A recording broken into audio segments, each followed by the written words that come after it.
Halo para pemirsa Fibis News, kembali lagi bersama saya Gani Persetio Aji dan rekan saya Ika Akbarwati dalam program Fibis Fokus.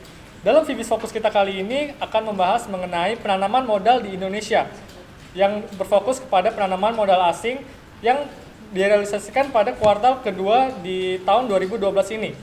Untuk pertama kita akan menjelaskan mengenai bagaimana PMA itu sendiri. Ya, silakan Ika. Baik, terima kasih Gani.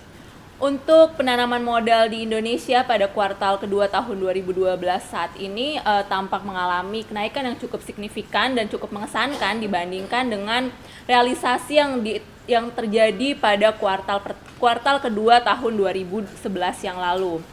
Di sini saya memiliki data bahwa realisasi investasi atau penanaman modal total di Indonesia pada kuartal kedua tahun 2012 mencapai 76,9 triliun rupiah atau mengalami kenaikan sekitar 8% dibandingkan dengan kuartal sebelumnya. Di kuartal pertama tahun 2011 terjadi realisasi hanya sebesar 62 triliun saja. Jadi kenaikannya cukup signifikan, maksud saya yaitu mencapai sekitar 14,9 triliun. Sementara itu untuk penanaman modal asing sendiri atau PMA realisasi pada kuartal kedua tahun 2012 mencapai 56,1 triliun. Ini mengalami kenaikan dibandingkan dengan kuartal pertama tahun 2012 yang berada di level 51,5 triliun. Dan juga mengalami kenaikan dibandingkan dengan kuartal kedua tahun 2011 yang hanya mencapai 43,1 triliun rupiah. Secara garis besar, realisasi penanaman modal asing dibandingkan dengan target di tahun 2012 atau secara keseluruhan di tahun 2012 sudah mencapai 52%-nya atau lebih dari setengahnya, di mana target penanaman modal asing di Indonesia untuk tahun 2012 ini adalah sebesar 206,8 triliun rupiah. Di sini juga saya memiliki data mengenai realisasi investasi penanaman modal asing menurut sektor. Yang terbesar masih dipegang di sektor pertambangan, yaitu sebesar 1 juta dolar atau 63% dari keseluruhan penanaman modal asing di Indonesia. Lalu diikuti dengan industri kimia dasar, barang kimia dan farmasi, lalu listrik, gas dan air, industri makanan, industri logam dasar, barang logam, mesin dan elektronik, dan lain-lainnya sebesar 41,9%.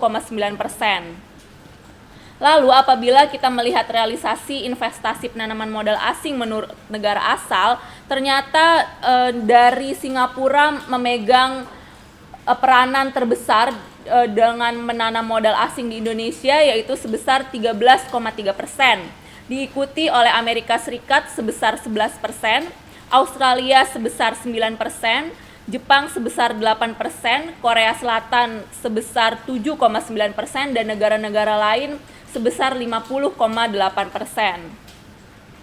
Lalu apabila kita melihat realisasi investasi penanaman modal asing menurut lokasi, di sini memang masih dipegang oleh kawasan Jawa, di mana Jawa Timur mencapai 15,2%, Jawa Barat mencapai 15,1%, Banten mencapai 13,5%, lalu diikuti oleh Papua sebesar 10,9% dan Kalimantan Timur sebesar 9,4%.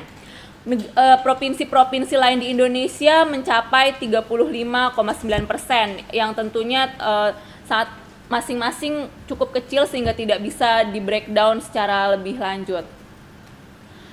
Dan kita juga harus melihat penyerapan tenaga kerja yang berhasil diserap dari penanaman modal di dalam negeri ini.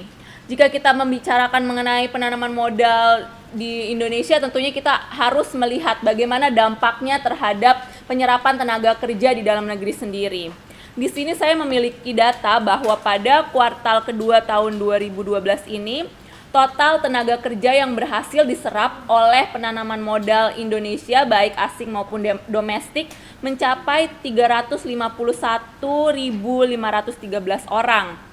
Jumlah ini mengalami kenaikan yang signifikan dibandingkan dengan penyerapan tenaga kerja pada kuartal kedua tahun 2011 lalu yang hanya berada di level 225.804 orang.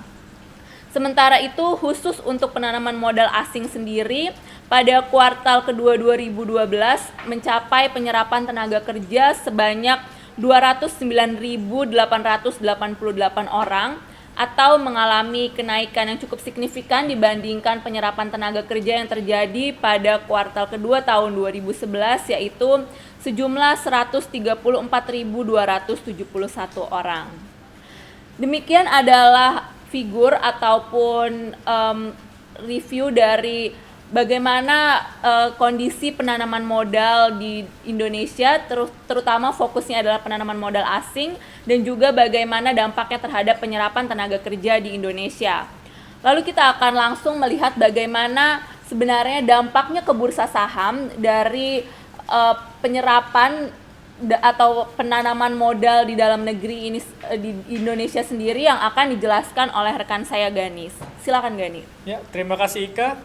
Setelah dijelaskan tadi bahwa dari beberapa sektor yang mengalami incaran dari para investor asing di Indonesia, dapat dilihat bahwa sektor pertambangan menempati urutan utama, di mana asing berhasil menanamkan modal di Indonesia pada sektor pertambangan sebanyak 1 miliar dolar Amerika Serikat. Kemudian disusul oleh industri obat-obatan yang berhasil menyerap dana asing sebesar 900 juta dolar Amerika Serikat. Untuk pertama kita akan menjelaskan mengenai pergerakan di sektor pertambangan, di mana dalam dua bulan terakhir nampaknya indeks saham pertambangan sendiri mengalami konsolidasi.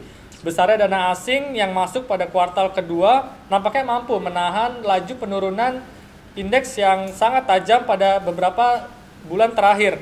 Masuknya dana asing pada sektor pertambangan ini sendiri nampaknya menjadi angin segar bagi para perusahaan di sektor pertambangan. Pasalnya, regulator dalam hal ini adalah pemerintah telah mengeluarkan peraturan Menteri Keuangan pada bulan Mei lalu yang menetapkan barang ekspor yang dikenakan bea keluar sebesar 20%. Selain itu, terdapat pula peraturan tata niaga ekspor di mana perusahaan yang ingin melakukan ekspor produk tambang harus mendapatkan pengakuan sebagai eksportir terdaftar produk pertambangan. Kedua peraturan tersebut dikeluarkan sebagai antisipasi dari Undang-Undang Nomor 4 Tahun 2009 yang melarang ekspor komoditas dalam bentuk bahan mentah mulai tahun 2014 mendatang. Maka dari itu, dirasa suntikan dana asing yang ditanam pada kuartal kedua kemarin sangat diperlukan untuk menciptakan daya guna yang lebih tinggi dari hasil tambang itu sendiri. Pergerakan saham pertambangan sendiri masih harus berjuang dalam penurunan yang sangat besar dalam 1 tahun terakhir. Walaupun kinerja emiten-emiten tersebut mengalami peningkatan di semester pertama tahun 2012, nampaknya belum diiringi oleh pergerakan harga saham yang cukup signifikan. Kemudian dapat dilihat dari ke-10 saham-saham pertambangan yang berasal dari indeks LQ45, semua saham mengalami pelemahan dalam 2 bulan terakhir. Dapat dilihat beberapa saham tersebut, di mana 3 saham teratas yang nampaknya masih cukup bertahan dalam 2 bulan terakhir, yaitu saham dari PTBA, saham dari Adro maupun dari Harum. Walaupun kinerjanya mengalami peningkatan, yaitu di mana earning growth-nya mengalami peningkatan, namun dapat dilihat dari pergerakan sahamnya nampaknya belum memberikan sinyalemen adanya penguatan. Sedangkan sisa-sisa saham lainnya, yaitu dari ke-7 saham tersebut yang mengalami pelemahan, yaitu penurunan kinerja pada kuartal kedua sendiri nampaknya masih juga akan mengalami pelemahan. Kemudian dapat dilihat untuk industri obat-obatan, di mana terdapat 4 perusahaan farmasi yang cukup mendominasi pada pasar obat-obatan itu sendiri. Yang pertama adalah saham Daria Varia Laboratoria atau DVLA yang mengalami kenaikan sebesar 69,77%, di mana pada kuartal pertama di tahun 2011 labanya hanya tercatat sebesar 66,31 miliar. Kemudian pada kuartal pertama di tahun 2012 ini melonjak hingga ke level 112,58 miliar. Kemudian ada saham selanjutnya yaitu saham Indofarma yang berhasil mengantongi laba pada semester pertama ini, di mana perusahaan berhasil mengantongi laba sebesar 6 miliar, di mana pada periode yang sama di tahun 2011 Indofarma sendiri mengalami kerugian sebesar 23,33 miliar. Hal tersebut dikarenakan omset yang diterima oleh perseroan sendiri mengalami peningkatan sebesar 25%. Kemudian penjualan yang mengalami peningkatan dari 323 miliar menjadi 404 miliar. Kemudian di saham berikutnya ada saham KF atau Kimia Farma, di mana labanya melonjak pada semester pertama di tahun 2012 ini sebesar 127,66% dari 84,15 miliar yang dicatat pada semester pertama di tahun lalu menjadi 36,96 miliar. Kemudian ada saham berikutnya yaitu saham Kalbe Farma atau KLBF yang mengalami peningkatan laba di semester pertama tahun 2012 ini sebesar 19,6% dari 675 miliar menjadi 807 miliar. Pertumbuhan tersebut disebabkan oleh adanya peningkatan pada volume penjualan.